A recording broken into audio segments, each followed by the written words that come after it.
Guys, I wanted to come on here and talk about something that I just read in this book called Libido the Menandi by Dr. E. Michael Jones.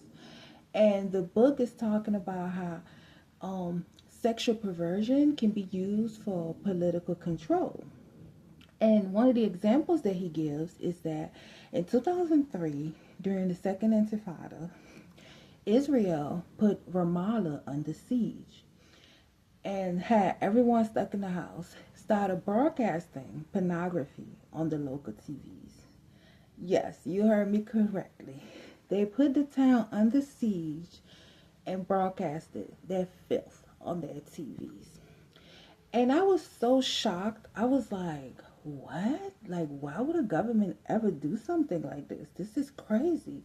And I looked it up and I saw an article about it. I mean, it wasn't too much information, but I did see an article about it from 2003 talking about, that happening.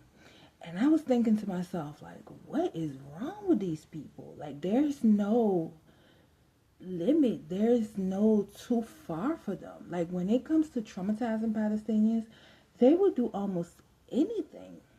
And in the book, he also, no, actually, he has another book called The Jewish Revolutionary Spirit. And in that book, he explains how, ever since the death of Christ, the Jews have been revolutionaries. And the way he explains it is that Christ was what was called the Logos incarnate. And Logos is a Greek word. And in English, we usually translate it in John as Christ was the Word. But the definition of logos is more than just word. It's actually rationality, order, God order, the way things are supposed to work, the order of the universe. And when they rejected Christ, they were pretty much rejecting God's order. And they have been revolutionaries ever since. And I was thinking to myself, people often say Zionism and Judaism are two different things. They have nothing to do with each other. But is that really true? Because Zionism couldn't exist without Judaism. And there is a reason that 80+% of Jews are Zionists. And the reason that I say that is because when you think about the concept of Zionism, right? It's this idea that Jews are not just a religion, but they're a people. They're a nation. Like, like China or France, like the French are from France and the Chinese are from China and the Jews are from Israel. So you can have a Jew from Russia and a Jew from Ethiopia, and somehow these people are from the same nation. And where does this concept come from? It comes from Judaism. That concept wouldn't even be a thing without Judaism, right? The other thing is the way they view themselves and the way they treat Palestinians also stems from this idea of being God chosen people.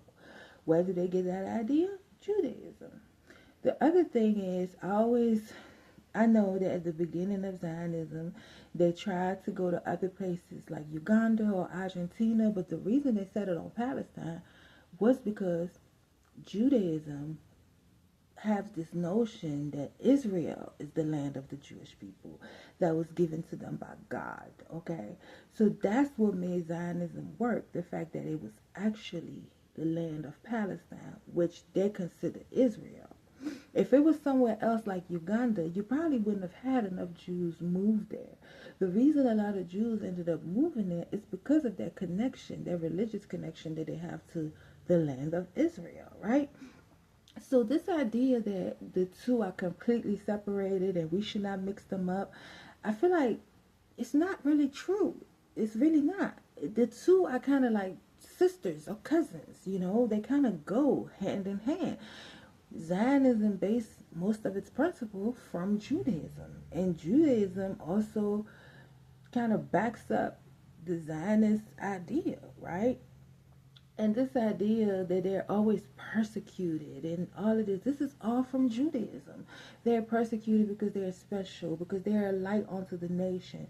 So the world is this dark place and they're the light. And they're going to be the ones to bring the light onto the world, right? And they also have this concept of like tikkun olam, which means fixing the world. And they have this other concept of the nations are going to hold on to them to get to God. So this whole idea is just this supremacist idea of how much better they are than the non-Jews, and how much the non-Jews actually need them to kind of like, I'm sorry, I don't mean to laugh, it's a serious matter, but it's so ludicrous, okay? And I always hear them like saying, "Oh, Jerusalem is our eternal capital." And you ask yourself, like, how can it be your eternal capital when you weren't even there for 2,000 years? But all this comes from Judaism. This idea that Jerusalem is their eternal capital. And it's like, forget who was there for the past 2,000 years. Forget what you have to do to get it. Forget how many international laws you violate, because the Bible says that Jerusalem is your eternal capital. Okay, so the international community can say it's occupation or whatever, but you don't care because your God says it belongs to you. So I just wanted to kind of like bring that story to light, because a lot of people still have goodwill towards Israel, because for so long they were raised to believe that Israel is this godly place, or this place, this special place. But what kind of country would even think to put people under siege and broadcast pornography on their TVs? Seriously, this is like so evil, so demonic. I mean, I have no words for it. Like, who thought of this? And then who said, yeah, this is a great idea. Let's go with it. You know what I mean? It's like the way they have been traumatizing Palestinians, we're just seeing the tip of the iceberg. Because I'm sure this is one of a million stories that most people don't even know about, that Palestinians have been dealing with for decades and decades and decades. Just being traumatized. And I know that now they're trying to say it's a ceasefire, even though Palestinians are still dying. But we cannot stop until Palestine is free, really. Because we have failed as a world when we let a group of people, a small group of people like that. It's only 8 million Jews in Israel, okay? There are 400 million Arabs. To let such a small group of people oppress people in such a just disgusting way in 2025, it's just a failure of humanity as a whole. And I'm glad to see that a lot of Americans are becoming anti-Zionists, because I feel like America is their last stronghold to keep giving them support for this crap. But if we stop now, they're just going to go back to the status quo. They're just going to go back. They're going to try to pretend like, oh, everything is fine now. We're rebuilding Gaza. Oh, look, we brought them food. We rebuilt their hospitals. But it's not about that. It's about the fundamental creation of Israel, the idea of Israel. The whole thing's got to go. It has got to go. Okay? And these people can try to scream anti-Semitism. Oh, you want the Jews in the sea. Oh, you want to kill all Jews. No. You can have one country where everyone has a right to vote, where everyone is equal. And if some random American Jew or Russian Jew or Polish Jew has the right to return to that land because somehow 2,000 years ago their ancestors were kicked out of there, then so do Palestinians who were kicked out of there in 1948. They definitely have a right to return too.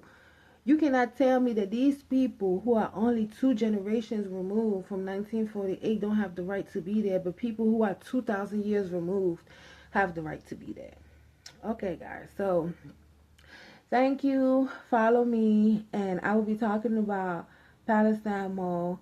I've never been the type of person to do videos or to get online, but this issue has really just, I can't tell you how many times I have cried watching videos of like Palestinian suffering.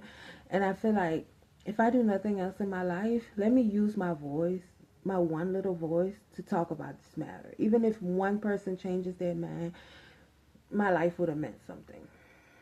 Or my voice would have meant something. Alright, guys. Have a good day, and I hope you're ready for the holidays.